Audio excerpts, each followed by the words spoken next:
Kepala BNN Republik Indonesia sempat mengungkap modus baru dalam peredaran narkotika di tengah tahun politik. Kondisi tahun politik saat ini terdapat potensi peredaran narkotika yang bisa dilakukan oleh oknum pelaku politik demi kepentingan pribadi. Fenomena yang disebut narkopolitik ini pun diharapkan tidak terjadi di Kalimantan Utara. Meski diakui Kepala BNN P. Kaltara, Brigjen Pol Rudi Hartono sudah ada indikasi beberapa orang memiliki rekam jejak terlibat narkoba ikut nyalek. Untuk mengetahui informasi lebih lengkapnya akan disampaikan oleh rekan Andi Pausia, reporter Tribun Kaltara. Silakan rekan Andi. Ya, baik rekan, selamat petang Tribuners, bersama saya Andi melaporkan dari Kota Tarakan, Provinsi Kalimantan Utara. Ya, belum lama ini Kepala BNN RI sempat mengungkapkan modus baru Sandi Baru dalam peredaran narkotika di tengah kondisi tahun politik saat ini. Sehingga menurutnya ada potensi peredaran dengan memanfaatkan situasi politik yang ada saat ini. Ini juga diungkap kembali oleh Kepala BNNP, Kepala Badan Narkotika Nasional Provinsi Kaltara atau BNNP Provinsi Kaltara, Bapak Brigjen Pol Rudi Hartono. Ini disampaikan di momen Hani kemarin. Dikatakan Brigjen Pol Rudi Hartono, fenomena ini juga disebut sebagai narkopolitik. Dalam hal ini dikatakan Brigjen Pol Rudi Hartono, pihaknya mengindikasi sudah ada beberapa yang diduga ada memiliki rekam jejak sebagai bandar ikut mencalonkan diri ikut dalam bursa pemilu legislatif. Dikatakan Brigjen Pol Rudi Hartono kembali bahwa seharusnya dalam penjaringan terhadap calon anggota DPRD baik itu provinsi, kabupaten, kota dan RI, ia berharap dalam hal ini BNN ikut dilibatkan. Dan jika hanya mengandalkan surat keterangan yang dikeluarkan oleh pihak rumah sakit, menurutnya itu hanya bisa memperlihatkan hasil tes urin negatif atau positif, tapi tidak bisa menunjukkan bagaimana rekam jejak dari calon anggota DPRD atau calon anggota legislatif yang bersangkutan. Apalagi dalam hal ini BNN memiliki data criminal record yang yang sudah ada dan terintegrasi di BNN seluruh Indonesia. Dilanjutkan Brigjen Pol Rudi Hartono, eh, ia menjelaskan bahwa walaupun memang di dalam undang-undang sudah sesuai juga dalam PKPU, namun ia berharap dalam hal ini BNN juga ikut dilibatkan dalam hal penjaringan caleg. Sehingga dilanjutkan oleh Brigjen Pol Rudi Hartono, seharusnya satu pintu saja lewat BNN dalam hal pengeluaran rekomendasi surat keterangan narkotika yang wajib diurus oleh caleg pada saat pendaftaran berlangsung. Kemudian saya mewawancarai Ketua Komisi Pemilihan Umum Kota Tarakan, Bapak Nasruddin. Ia pada dasarnya terbuka jika memang dari pihak BNN juga ingin melaksanakan MOU atau komunikasi terkait hal tersebut.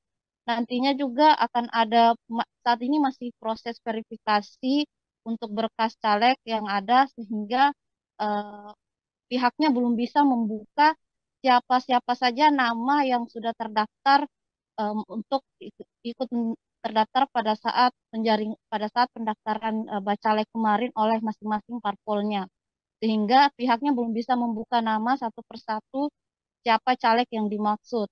Dan juga ia melanjutkan dalam hal ini Nasruddin menyebutkan bahwa untuk ditarakan sendiri sebanyak 466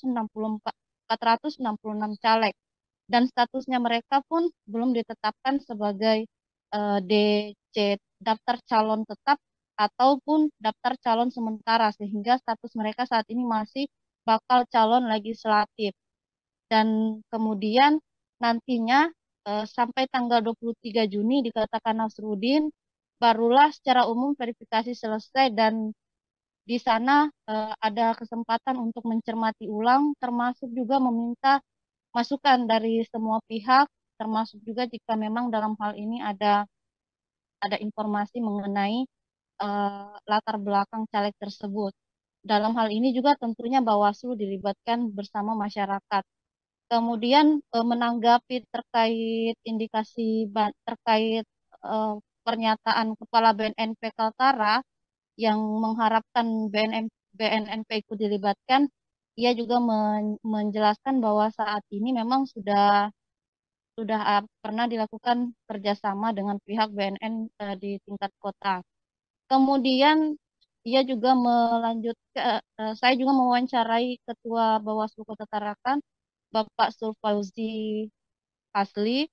Ia menjelaskan bahwa jika memang dari sisi prinsipnya tugas mereka adalah bekerja dari sisi pengawasan, yakni dalam konteksnya saat ini karena sedang ada verifikasi administrasi, maka itu diawasi sampai selesai.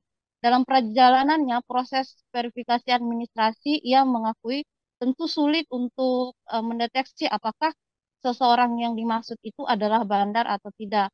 Karena ia melanjutkan bahwa untuk caleg sendiri harus ditetapkan dulu sebagai caleg, baru kemudian nanti diumumkan.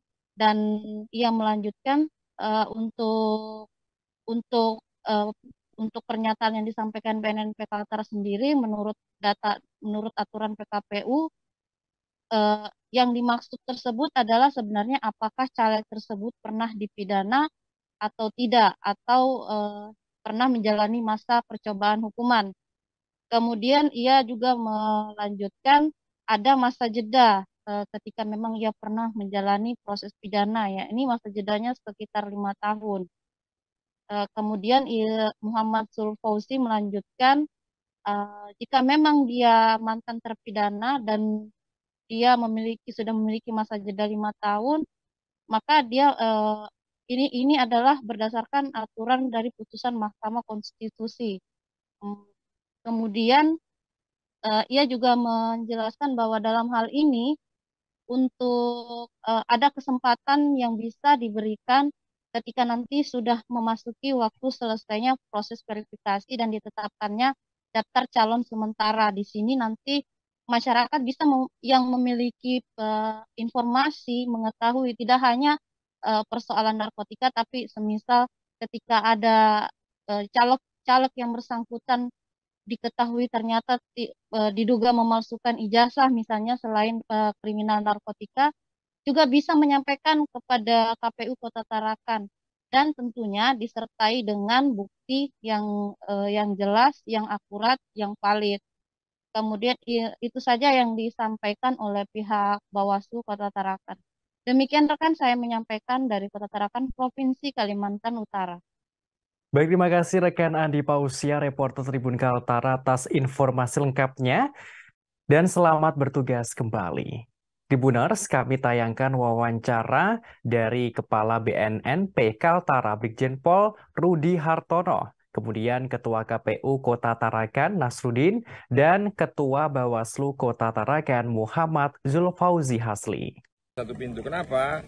Kami ngambil data dari berbagai sumber, ya. Data secara nasional, data antar provinsi, ya kan? Sehingga orang asal-usulnya mana tidak lahir di Tarakan, di mana juga bisa kami tracing. Kira-kira seperti itu. Lebih kompeten dan kredibel. Kredibel. Jadi kami tidak hanya memeriksa secara medis, tapi men-tracing daripada criminal recording. Ada berapa Pak diduga calon yang 1-2 lah, saya lihat. Iya, 1-2 sudah muncul. sudah muncul Pak ya? Iya. Kesehatan dari rumah sakit atau rumah sakit pemerintah yang ditunjuk. Nah, ada beberapa rekomendasi kita setelah berkoordinasi dengan dinas pendidikan. Jadi sebetulnya mereka itu yang kita butuhkan itu kan mereka sudah melakukan pemeriksaan kesehatan. Nah, itulah yang kita terima. Nah, terus kemudian setelah itu ini kan masih panjang prosesnya ya. Itu kan penetapan DCT itu kan paling lambat tanggal 3 November. Nah, nama ya, kalau terkait dengan pengawasan kita prinsipnya kan mengawasi kegiatan KPU dalam konteks verifikasi administrasi. Nah, dalam konteks verifikasi administrasi kan agak susah itu mendeteksi apakah seseorang itu bandar atau bukan kan, karena itu kan tidak teradministrasikan. Ya, itu agak sulit sih kalau kita mau menilai orang apakah bandar atau tidak dengan memeriksa berkas administrasinya. itu yang pertama. Kemudian terkait dengan bandar, kalau saya sih caleg itu harus ditentukan dulu dia statusnya, baru kita bisa menentukan apakah dia ini bisa caleg atau enggak.